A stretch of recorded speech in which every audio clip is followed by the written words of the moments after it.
जय गुजरात। मयूर Joshi, MJ TV live.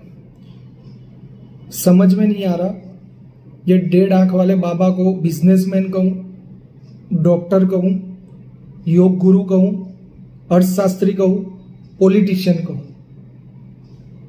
हर चीज में माहिर हो गया है। समझ में नहीं आता इतना नॉलेज कहां से लेके आया है। देश में जिस तरह का माहौल होता है ये बाबा इसमें बेहद अच्छी तरह से ढल जाता है।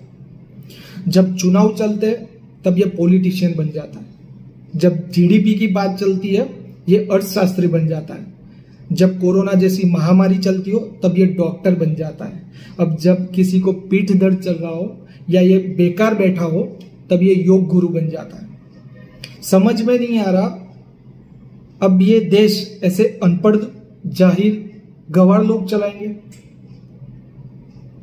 अगर इसको सामने बैठाएंगे तो इंजेक्शन का स्पेलिंग नहीं बोल पाएगा, फिर भी ये करोड़ों के टर्नओवर पे कैसे पहुंचा,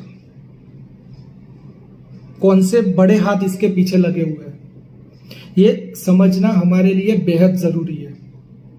अगर हम ऐसे ही अनपढ़ लोगों को सपोर्ट करते रहे या इन्हें हमने सबक नहीं सिखाया तो हो सकता है कल अपने ही बच्चों की ट्रीटमेंट इनके यहां पैदा हुए डॉक्टर करेंगे।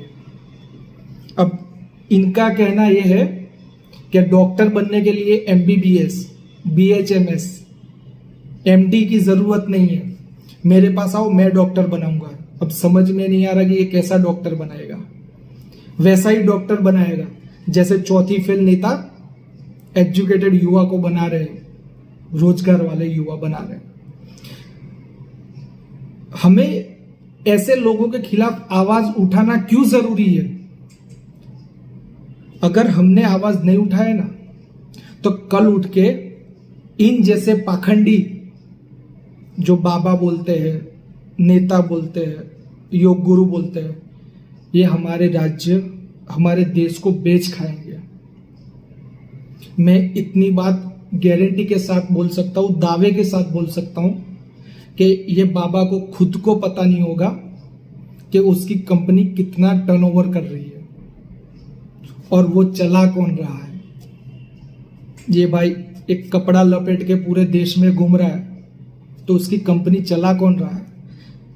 जब रिलायंस चलती है तो उसके ओनर मुकेश अंबानी का फोकस रिलायंस पे होता है।